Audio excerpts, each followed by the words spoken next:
Previously, a massive, ominous gate suddenly materialized in the middle of the highway because, traffic wasn't bad enough already. Cars screeched to a halt, drivers honked in frustration, and somewhere in the chaos, enter Jinwoo, the man, the myth, the hunter. Without a second thought, he strolled up to the gate and stepped inside like it was just another Tuesday. And that's when things took a turn for the worse. The gate transformed into a red gate, a death sentence for most. Officials watching from the outside were left speechless. Inside, Jinwoo's immediate reaction? Yep, definitely should have texted mom. But hey, no big deal. A dungeon's a dungeon, right? Surveying the eerie, blood-red landscape, he cracked his knuckles and called forth his shadow soldiers. The plan? Quick, clean, efficient. What followed was less of a battle and more of a one-sided massacre. His soldiers tore through the monsters like a hot knife through butter. The fight was over almost as soon as it began, leaving only the quiet drizzle of rain and the kneeling forms of his victorious shadows. As Jinwoo walked past them, his mind wandered. The system of this world has changed. Survival is everything. Hunters don't just hunt monsters, they hunt each other. If you aren't the predator, you're the prey. But there was no time for philosophy. All right, he muttered. Let's go meet the boss. And with that, he stepped forward, ready to face whatever nightmare awaited him next. Then, Season 3, Episode 1 begins. Moving to America, a man faced a massive shadowy figure and asked what it was. The figure, Yogamont, spoke of searching for the fragments of brilliant light, but finding none. An old man addressed him, asking about his purpose, to which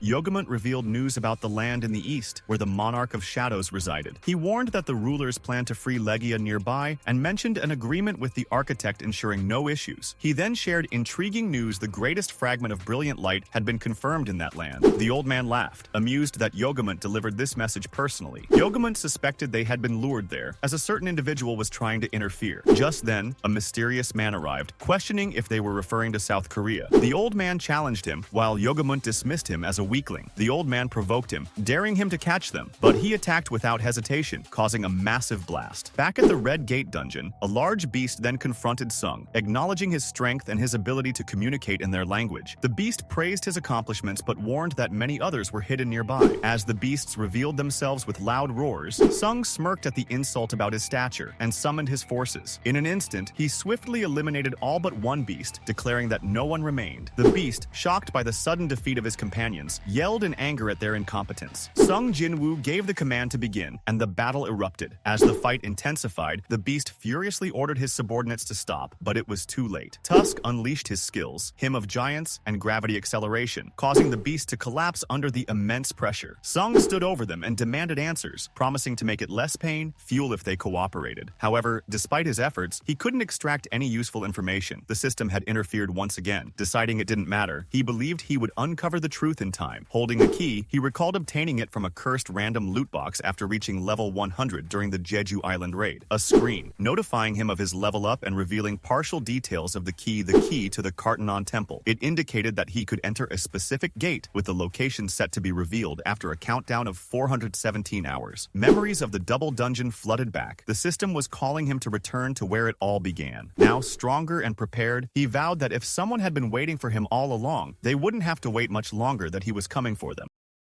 The scene then shifted to the United States, where two high-ranking officials, Michael Connor and David Brennan, the director of the American Hunter Bureau, sat watching a replay of the Jeju Island raid. Michael leaned back, commenting on how extraordinary it was for a hunter to control hundreds of creatures. However, he expressed regret that such a powerful hunter came from a small country like Korea. David, however, was not as dismissive. His sharp gaze remained fixed on the screen, analyzing every detail. After a long silence, he turned to Michael and asked in a serious tone, "What else do you know about this hunter?" Michael handed over a file, his expression turning grim. He explained that there was a connection between Sung Jinwoo and the fire incident involving Sung Il-hwan. David's eyes narrowed as he flipped through the documents, realizing that Sung Jinwoo was someone they could no longer ignore. Jinwoo Sung Il-hwan had been found alive in an A-rank dungeon. Although he claimed to be a Korean hunter, doubts lingered about whether he was truly human, or something else entirely. Further investigation revealed that Jinwoo was his son. David looked stunned, realizing this was a rare opportunity to recruit someone of Jinwoo's caliber, even if it risked straining relations between the US and Korea, especially after America had already successfully recruited Dong. Still,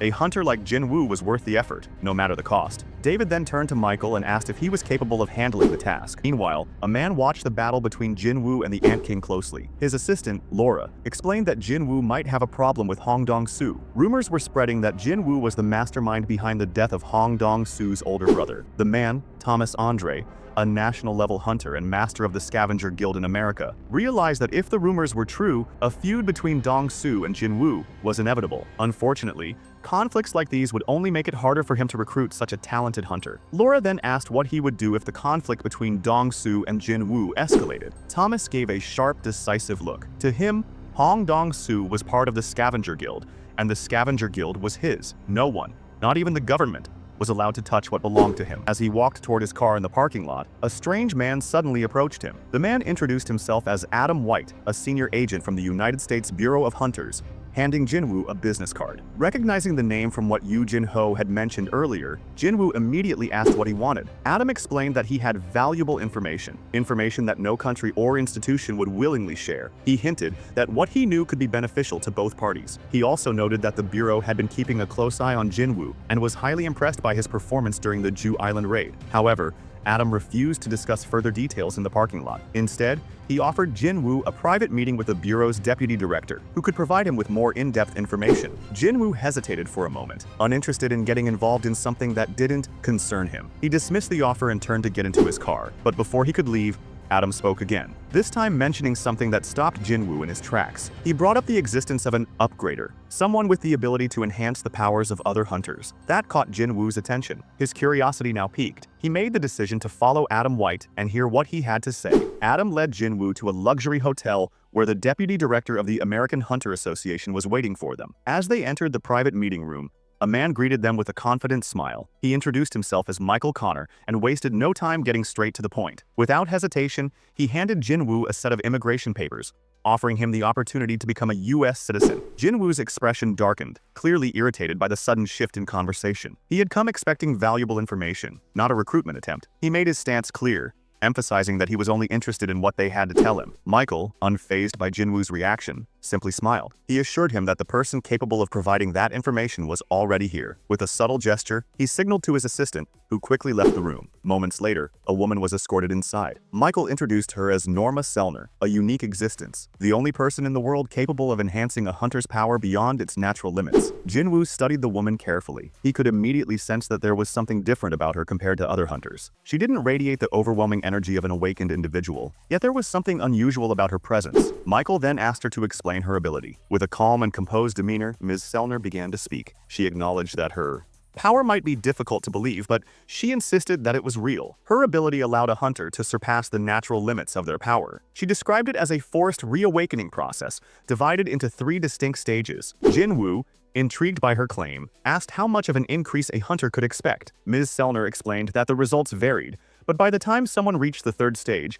their power could increase by anywhere from 20% to 30%. Hearing this, Jinwoo began making connections in his mind. He recalled Hunter Hwang Dong-Soo and his sudden rise in strength after moving to America. If this ability truly existed, it made sense why someone like Dong-Soo would have accepted the offer. After all, for a hunter, the chance to grow stronger was almost impossible to refuse. Michael, sensing Jinwoo's curiosity, leaned in slightly. He emphasized that Ms. Selner's ability was a rare privilege, one that they were willing to extend to him as a special gift. If he agreed to become an American hunter, they would prioritize him for this enhancement, allowing him the freedom to choose any guild he wanted. Ms. Selner, maintaining a gentle tone, reassured him that there was no rush. She suggested that he at least allow her to unlock the 1st stage of his potential as a goodwill gesture. She asked him to consider it a gift from them. Jinwoo found himself intrigued. If this woman was so confident in her abilities, it only made him more curious. He decided to test it for himself. Ms. Selner reached out, gently taking Jinwoo's hand in hers. She then asked him to look into her eyes. Ms. Selner took a deep breath and activated her ability. In an instant, her consciousness plunged deep into Jinwoo's soul, attempties,